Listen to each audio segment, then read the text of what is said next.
So how do you radius your fingerboards? Stick around and I'll show you my technique.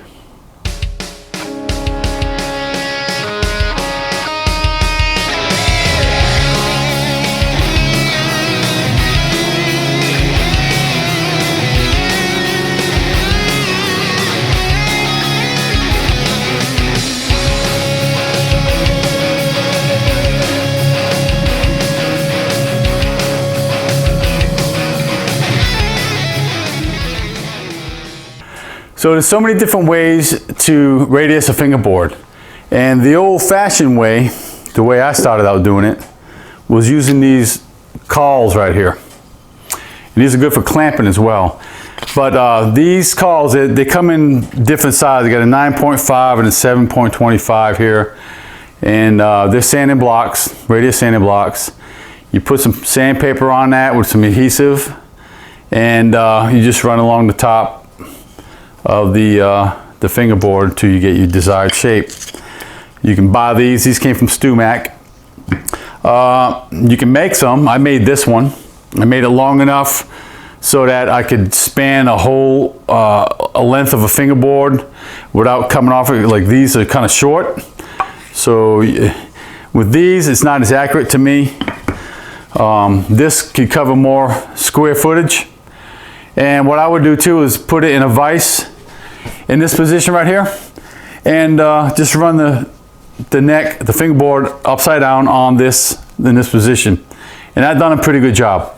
But still, I found that it still wasn't perfect to me. There was still it still wasn't like exactly radius the way I wanted it. So I set on the venture to find a better way. So since the advent of YouTube, a place like this, you know, a lot of videos came up. And when I started doing this, there was no YouTube. But there's a lot of interesting ways to do this process. I've seen guys using sanders, like an edge sander. They'll have it on its side, or horizontal, I should say.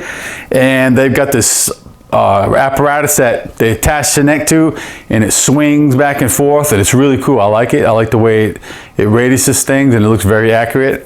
But you know, I don't have an edge sander. I wish I did. If I did, I might adapt to something like that. But what I do have available is some plywood and a router and some bits. And I decided I would do that approach. So I saw some different types of jigs out there on the internet, I should say on YouTube, and I kind of adapted some of those ideas from people, and I re-engineered it to the way I think I want it to be, or rather, not the way that I think it should be, but the way I like it to be. There's nothing wrong with the way anyone else has done it out there. I just rethought it out and kind of come up with this design, and it works great for me. So let me show you what this is. Okay, so how many different ways can you make a fretboard racing jig? I don't know, here's one of them. And what this is it's a square box. Well, it's a rectangle, I should say.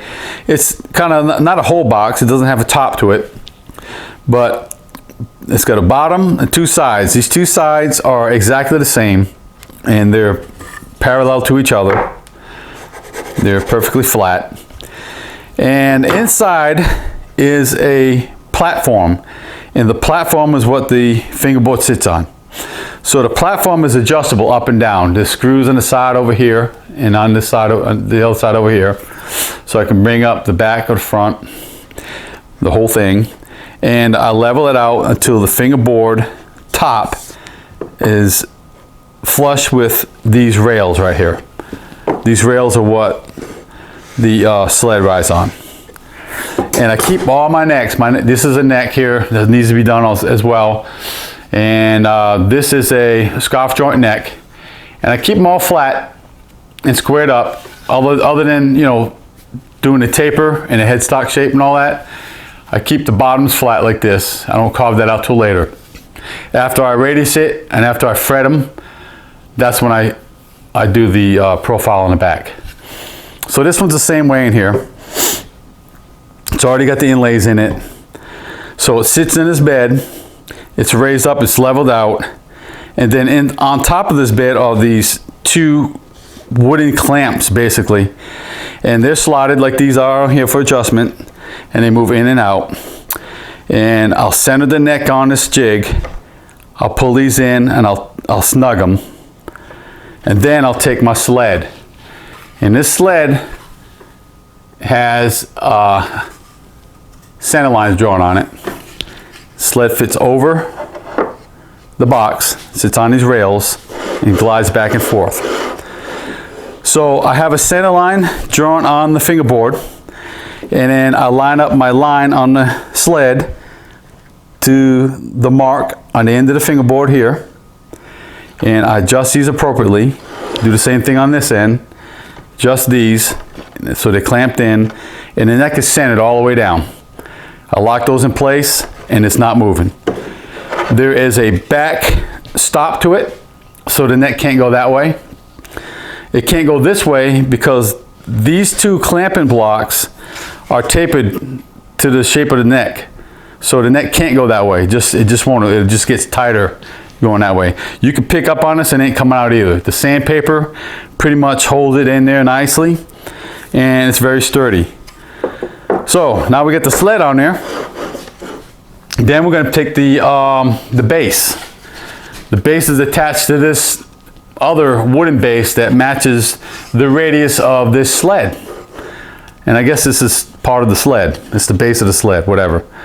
It fits on here. Matter of fact, also, you can see that the wood jets out a little bit from the platform, and it jets out from the radius.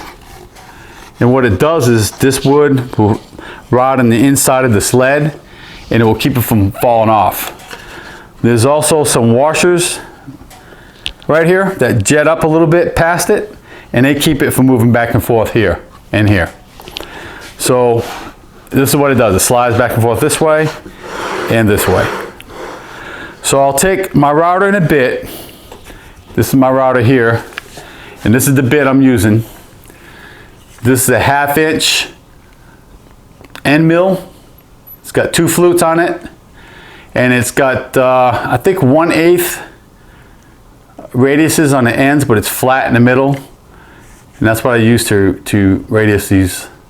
This is a very, very nice bit. So that'll get in here, and I'll adjust it down until it just touches, and I'll put it to the edge right here till it just touches the corners, the edges here and here of the fingerboard. I want to start taking off material from the outside and working my way in. As I take material off, I drop the bit down a little bit more, and I keep going like that until eventually the bit meets up with the center line of the fingerboard, and it just touches it, and that'll be my last pass on everything. And that'll make everything nice and straight and level and radius perfectly. And it won't take much material off of the middle or the thickness at all of the fingerboard. So I've done it this way in the past, back and forth. I'm going to try doing it this way for this video, just going back and forth this way. And if you can see, I got inlays in it, and I got dot inlays in there. You're just going to be careful when you get to those. You don't want to go too crazy, too fast, because they could chip out. But the bit's very sharp, and we're taking very shallow bites, so it should do okay. So I don't think there's anything else I could tell you about it, but I mean, this is it. This is how my brain works. How I've seen similar things like this on YouTube, and I just re-engineered it to the way I like it. And really, you know, because my necks are done the way they're done, it works good for me this way. I can also do my other style necks, which are the set necks. They're a little bit longer because they set into the body. They're usually a little thicker body. And they fit in here too. And I can also do my base necks in here. I have a different platform that goes in here. It's just a little bit longer. The platform ends here so that the headstock tilt can go into the box without touching. All right, I think that's about it for explanations. So I'm gonna go ahead and show you how this thing works. Hang tight.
All right, pretty simple.